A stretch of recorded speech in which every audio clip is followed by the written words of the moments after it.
Remember hearing this story at any point before. A caravan of impoverished migrants is now making its way up from Central America through Mexico. Their plan is to present themselves at our southern border and demand entry into our country with all the benefits, of course, that entails. The White House has vowed to stop this caravan using the armed forces if necessary, but it keeps coming. Have you heard something like that before? Well, in fact, you have. Something very similar happened just a few months ago. We watched another migrant caravan snake its way up from Central America. It finally arrived, and then the news coverage essentially stopped. But what happened next? Well, here's what happened next. Hundreds of those people in that caravan are still here in the U.S. And if recent history is any guide at all, very few of them will ever leave. Once you reach this country and claim asylum, you're usually home free. Our media don't often cover that, but the rest of the world is watching and knows it very well, and that's why they keep coming. The most recent estimates suggest that a caravan's worth of uninvited migrants arrives at our border every few days. Why is this happening? Because an entire political party is inviting it and encouraging it. They believe unchecked immigration will strengthen their hold on power. They're perfectly aware that you don't like this, but they don't care. Just yesterday, Nancy Pelosi said it would be, quote, immoral to build a wall that might stop poor people from flooding into this country. Watch. We have to do something other than building a wall, which you characterize very well. In my view, it's immoral, expensive, ineffective, and not something that people do between countries. Did you catch that? Securing the border is just, quote, not something people do. Not something decent people do anyway. Bigots do it, so do moral reprobates and anyone else who derives pleasure from cruelty. As MSNBC explained just today, borders are a lot like slavery or the Trail of Tears. Watch. This is a moral outrage that harkens to the worst excesses in the history of the country, to the separation of families at the slave auction blocks, yes, to the separation of Native American families. It is a moral as Laura outrage. Bush said, I love you. I really do. I'd like to move next door to you and have coffee. They're morally outraged. Well, they're always morally outraged, and the point of their moral outrage is pretty clear. America has no right to decide who lives within its borders. Americans lack the moral standing to make that decision. We are too sinful. Illegal immigrants come here because we deserve it. We meddled in their wars in the 1980s. We had the gall to get addicted to the drugs they send us. We once had segregation in the American South. Whatever, the point is this is a fallen country. 22 million illegals within our borders is just the beginning of our penance. Latin America is listening to all of this, and they are getting the message, and that's why they're on their way. Last fiscal year, 94,000 families from Honduras, Guatemala, and El Salvador were detained at the U.S. border. Not one of these people had a right to come in, but they were not deported. Almost 100% of them are still here, and most will never leave. We are powerless in the face of this. Congress could fix it, but Congress refuses to fix it.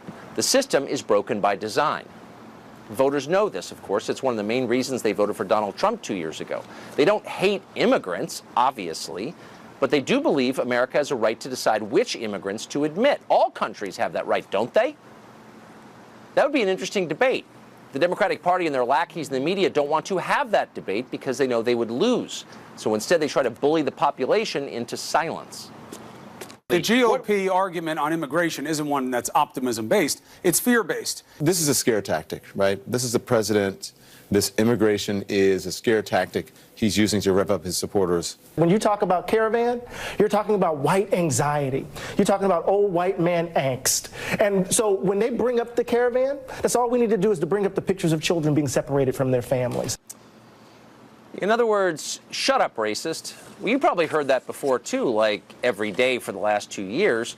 You hear it a lot because it's an effective political tactic, but it only works if you fall for it.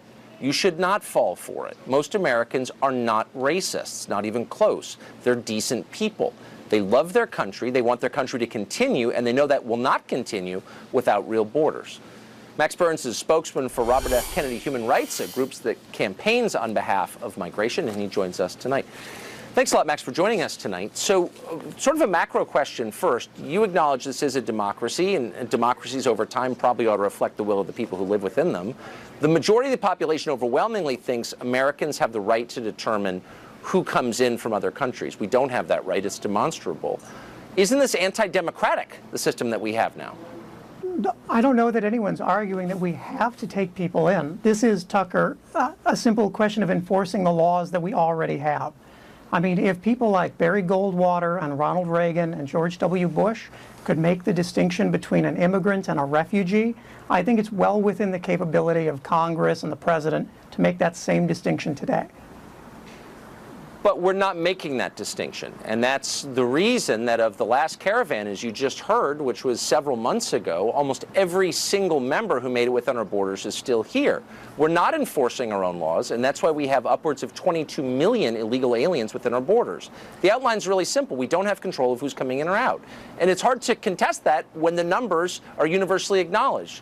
So why is that democratic if most people don't want it?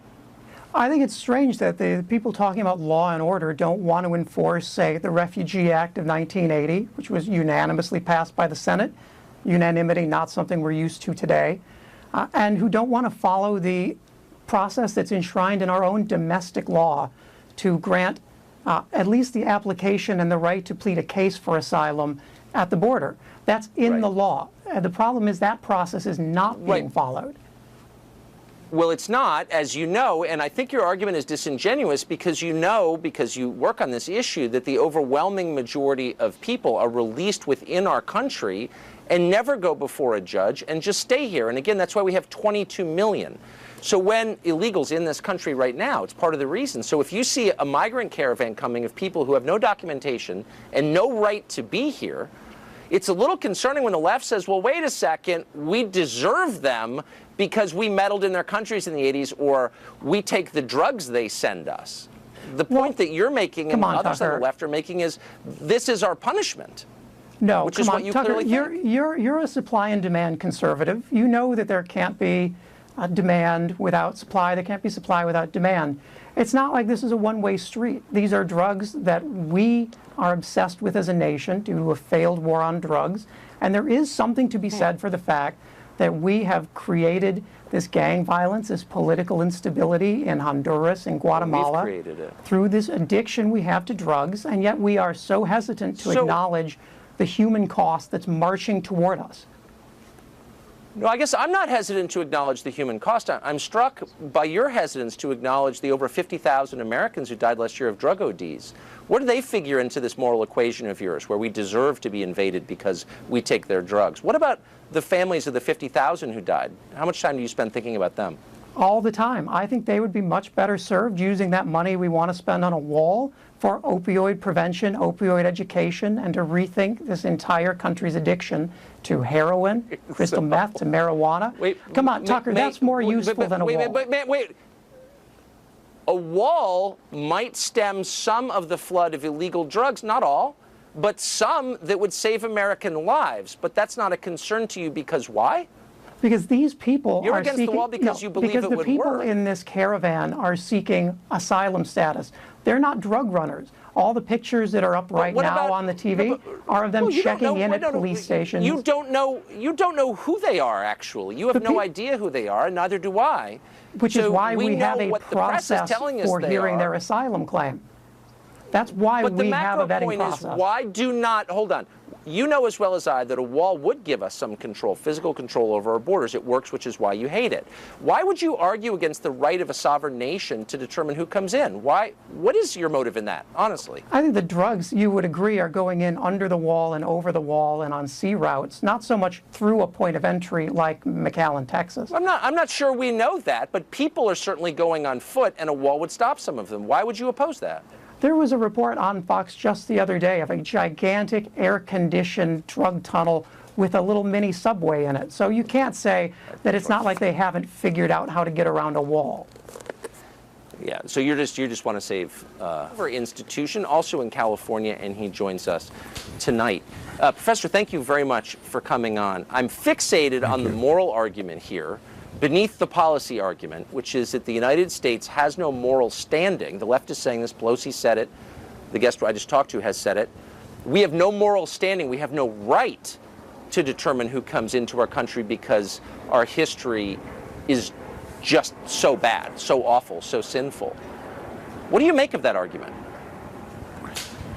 Well, I don't even take it on its own merits, because I don't think they really believe in any consistency. Remember, it was just 30 years ago that the likes of Cesar, it was Cesar Chavez and Bill Clinton and Chuck Schumer.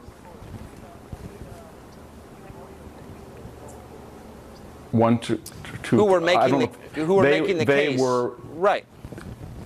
Yes, they were all making the case that the borders should be closed because it adversely impacted minority communities, and that it undermined union wages and entry-level workers. And then when we got 20 million, all of a sudden they said, wow, we flipped California, New Mexico, Colorado, Nevada. This is a good thing. Let's ignore federal immigration law. And the same thing with sanctuary cities.